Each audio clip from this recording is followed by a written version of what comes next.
Knee pain, back pain, shoulder pain, ఎటువంటి మొండి నొప్పులనైనా తగ్గించే clinic Indo British advanced pain clinic. Okay, పిఠాపురంలో పవన్ కళ్యాణ్ గారే మొదట గెలిచే సీట్ అని చెప్తున్నారు మీరు, కానీ అక్కడ ప్రజలు వ్యతిరేకిస్తున్న సిచ్యువేషన్ చూసాం. అక్కడ టీడీపీ నాయకుడు వర్మ ఆయన కూడా ఏమండి టీడీపీ నాయకుడైనా ఎవరైనా అక్కడ పవన్ కళ్యాణ్ గారు ఎక్కడి నుంచినా గెలుస్తారు. ఇప్పుడు ఇది ఆయన వేవ్ నడుస్తుంది. ఆయన వేవ్ ఫస్ట్ టీడీపీ ఆయన వర్మ గారు ఎందుకు కొంచెం నెగిటివ్ గా అండ్ ఇంకా ఆయన మేము టీడీపీ పునాదుల మీద గెలిపిస్తామని ఆయన మాట్లాడుతున్నారు. బాగుందండి, అది కాదు. వర్మ గారు వచ్చి పాపం 10 సంవత్సరాల నుంచి కష్టపడి 5 సంవత్సరాల క్రితం ఓడిపోయాడు. 5 సంవత్సరాల క్రితం గెలిచి ఇండిపెండెంట్గా గెలిచాడు. ఆయనకు మినిస్టర్ రాలేదు. మళ్ళీ 5 సంవత్సరాల క్రితం ఓడిపోయాడు. మళ్ళీ దొరబాబు దగ్గర ఓడిపోయి ఆ సీటు వస్తుందని చెప్పి 5 సంవత్సరాలు కష్టపడిన వ్యక్తి అక్కడి నుంచి ఎవరో వచ్చి సీటు వస్తుంది అనుకుంటే వాళ్ళకి బాధ ఉండదా? చెప్పండి, మనసులో బాధ ఉండదా? ఆ బాధను దిగమింకొని లేదు రండి సార్ స్వాగతం అంటారా? బాధ ఉంటుంది, ఆ కష్టం ఉంటుంది. ఆ కష్టాన్ని ఒప్పించగలుగుతారు అధినాయకులు, ఒప్పించాలి. ఒప్పించి దాన్ని కరెక్ట్గా చేయగలగాలి. సీట్ అనౌన్స్ చేస్తున్నప్పుడు ముందుగానే ఇది మాట్లాడి ఆ నాయకులకి క్లియర్ చేసి అనౌన్స్ చేస్తారు. ఎంత చెప్పినా అది అవ్వదండి. ఇది ఇలాంటి నడుస్తుంటే మీకు 89 గుర్తుందో లేదో నాకు తెలియదు. 89లో మీకు పుట్టారో లేదో నాకు ఐడియా లేదు. ఉందా?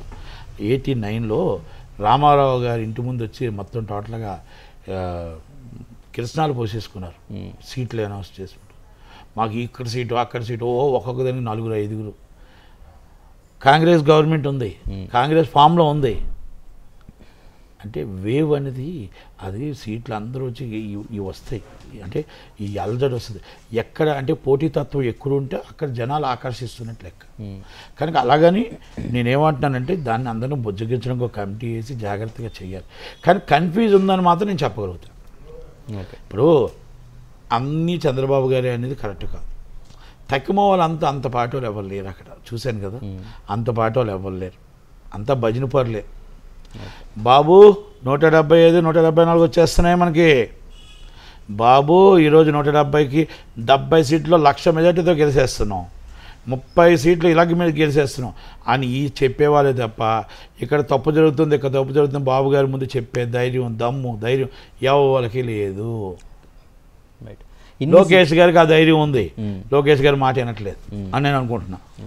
ఇన్ని సీట్లు అనౌన్స్ చేసినా కానీ ఇప్పుడు ప్రధాన ఆకర్షణ పిఠాపురం వైపు. ఇప్పుడు పవన్ కళ్యాణ్ గారు ఎక్కడి నుంచి పోటీ చేస్తున్నారో దాని గురించి ఎక్కువ డిస్కషన్స్, అపోజిషన్స్ కూడా దాని గురించి ఎక్కువ మాట్లాడడం. అండ్ ఇంకా ఈవెన్ ఇప్పుడు చంద్రబాబు నాయుడు గారు కూడా అక్కడ ఆయన టీడీపీ నాయకుడు వర్మ గారు కూడా ఆయన ఓడించాలని బ్యాక్ సైడ్ చెప్తూ ఫ్రంట్ ఇట్లా డ్రామా చేస్తున్నారు అనే వార్తలు కూడా స్ప్రెడ్ అవుతున్నాయి. ఎందుకంటారు మొత్తం అక్కడే కాన్సన్ట్రేట్ చేశారు? చిన్న మాట, ఇది కంపల్సరీ జరుగుతుందని అందరూ అంటుంటారు.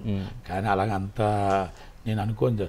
మారిన మనిషి ఇంతకుముందు ఇలా చేశారు కాబట్టి ఆయన పవన్ కళ్యాణ్ గారు దెబ్బ కొడతారేమో అని ఒక భయం ఉంది.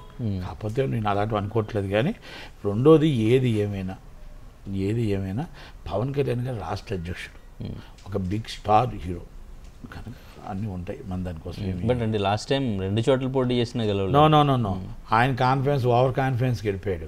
2 సీట్లు నాకు అందరూ కూర్చుంటే ఓటేస్తారు. ఇందాక మీకు ఒకటి చెప్పా, ఓటు వేయడానికి రెడీగా ఉన్నారు, దారి చూపించే నాదుడు లేడు. సో మరి ఇప్పుడు ఎక్కడైతే అర్థం కావట్లేదు, మీకు అర్థమైందో లేదో. ఓటు వేయడానికి నేను రెడీగా ఉన్నా. బూత్ ఏది, పవన్ కళ్యాణ్ గుర్తేది, ఏ గుర్తుకు నేను ఓటు వేయాలి, ఎక్కడ ఓటు వేయాలి, ఎలాగెయ్యాలి, ఎక్కడ పవన్ కళ్యాణ్ బాబు ఎక్కడ అంటే దానికంటూ ఒక వాలంటరీ ఉంటారు, దానికంటూ ఒక బూత్ ఏజెంట్లు ఉంటారు, దానికంటూ డిఫరెంట్ ఉంటారు. వాళ్ళందరూ ఆ ఏరియా నుంచి ఎంతమంది వస్తున్నారు, అంతమంది ఎలా ఓటు వేయించాలి, ఎలా మనం ఎడ్యుకేట్ చేయాలి, మన నాయకుడు వస్తే ఏం చెయ్యాలి, ఎలా చేయాలి, దానికి 25 మంది, ఒక బూత్కి 700 మంది ఉంటే 700 మందికి ఈజ్ 25 మెంబర్స్ మన మ్యాన్ పవర్ కావాలి. మ్యాన్ పవర్ అంటాం అంటే కార్యకర్తలు కావాలి. అంటే 25 ఇంటూ 100, ఒక బూత్కి 25 బూతులు అంటే ఒక నియోజకవర్గానికి 160 నుంచి 300 బూతులు ఉంటాయి. 300 బూతులు ఉంటాయి. ఆ బూతులకి 300 బూతులకి అంటే ఎంతమంది పడుతున్నారండి? 75,000 మెంబర్స్ మన కార్యకర్తలు కావాలి కదా. 75,000 ఇంటూ 175 వాళ్ళందరికీ భోజనం, ఉదయం టిఫిన్ పెట్టాలా, మధ్యాహ్నం భోజనం పెట్టాలా, రాత్రికి ఏదో డిన్నర్ ఇవ్వాలా, డబ్బులు వద్దుకొని అభిమానంతో చేస్తారు. ఈ భోజనం అయితే వాళ్ళ ఇంట్లో వాళ్ళకి కూడా ఉంటాయి కదా. ఇవన్నీ మనం ఒక సంవత్సరం నుంచి మనం చేసుకుంటూ రావాలా. ఇప్పుడు ఉందంటారా? అదే లేదు కదా. ఉంటే 175 నించునేవాడుగా. 170 ఆ మ్యాన్ పవర్ ఉండుంటే ఈ 175 నియోజకవర్గాలకి అఫీషియల్గా క్యాండిడేట్లు ఇవ్వాలనుకోండి, మన ఎలక్షన్ కమిషన్ ప్రకారం కొన్ని 300 కోట్లు 250 కోట్లే పెట్టాలి పార్టీ నుంచి ఫండింగ్. పాపం ఆయనకి ఎక్కడి నుంచి అంత ఫండింగ్ ఉంది అదనా. అందుకే టీడీపీతో కలిసాడు ఆయన. బట్ అన్నీ మీ కాడ ఉన్నాయి, నా దగ్గర ఓటు ఉంది, మన జత కలుద్దాం, నేను దగ్గరుండి ఈ వైసీపీ పాలన దించుతాం అనుకుని వచ్చారు. ఇది మంచి ఆలోచనే కదా, మీకు అర్థమైంది కదా. నాయకత్వానికి ఓటింగ్ ఉంది, కానీ వెళ్ళే ఓటుకి పట్టుకున్నాడు. ఇప్పుడు బీజేపీకి మ్యాన్ పవర్ ఉన్నా అది ఉన్నా ఇది ఉన్నా అక్కడ ఓటింగ్ 0 ఉంది. అందుకని ఇవన్నీ మనం అర్థం చేసుకోగలగా. ఇప్పుడు మరి పవన్ కళ్యాణ్ గారు మనకి మాట్లాడు, నేను ఒకటి అంటానండి, మీతో ఇంత మైకులు అరుస్తున్నాను కదా, వెళ్తే నాకు ఓటు వేసేస్తారేంటి? 3 ఓట్లు కూడా రావు. ఎందుకు వేస్తారు ఓట్లు చెప్పండి? అవునా కదా.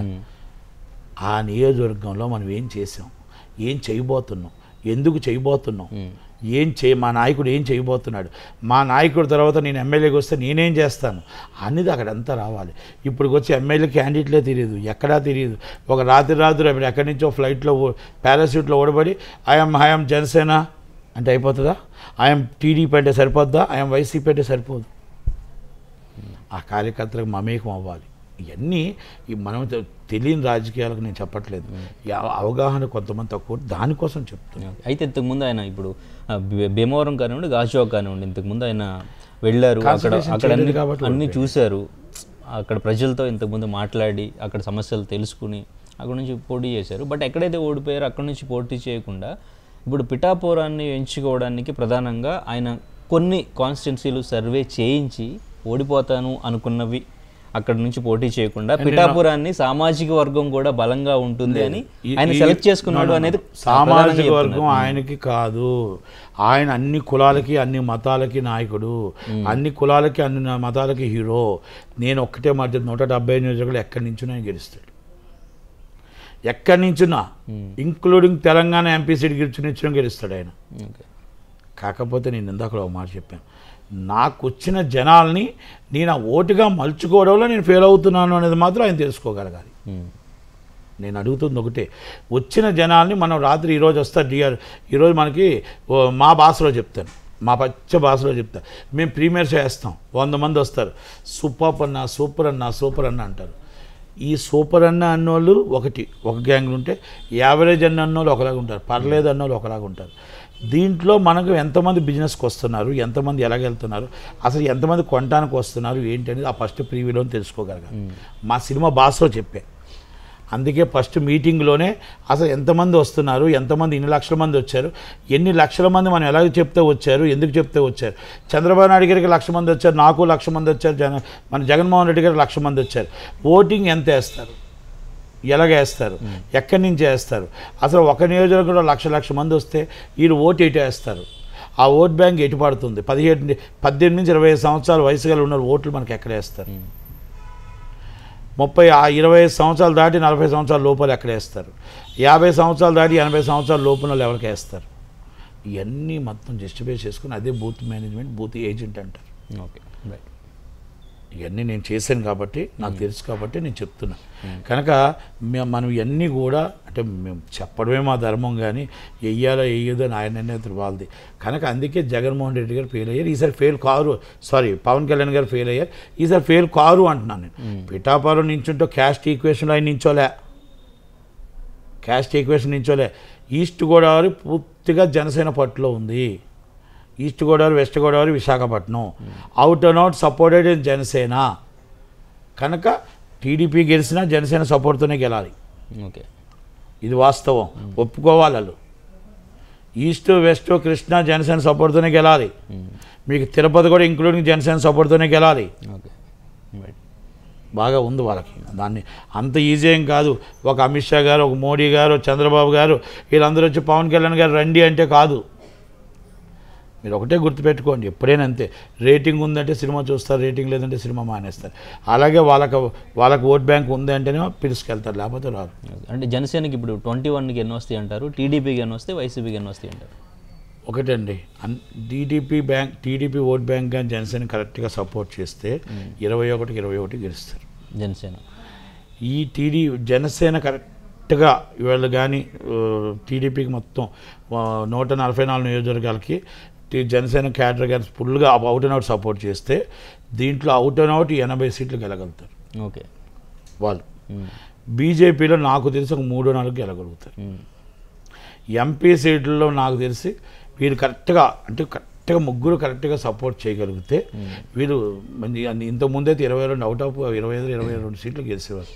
ఈసారి మరి అంత నాకు అటు ఇప్పుడు అనిపిస్తుంది బోల్ టైం ఉంది, ఆల్రెడీ లాస్ట్ దాకా బాధ్యత టైం ఉంటుంది కదా, అలా టైం ఉంది ఇంకా. బట్ అంటే వైసీపీ వైనాట్ 175 అనేది రిపీట్ అవుద్ది అన్నప్పటికీ కూడా అట్లీస్ట్ 100 అబోవ్ వస్తాయి అనేది ఎక్స్పెక్టేషన్ ఉంది. అది పాసిబుల్ కాదంటారు. ఏదైనా 80-90 ఆగిపోతుంది. టఫ్ అండ్ టఫ్ ఉంది ఈసారి. ఇప్పుడు మాత్రం స్టిల్ ఈ రోజు దాకా నువ్వా నేను అన్నట్టు ఉంది. అది ఏదైనా మారవచ్చు. అంటే బీజేపీ డబుల్ గేమ్ ఆడుతుంది. ఇటు జనసేన వాళ్ళ పార్టీయే ప్లస్ టీడీపీకి సపోర్ట్ చేస్తుంది, దాంతో వైసీపీకి సపోర్ట్ చేస్తుంది.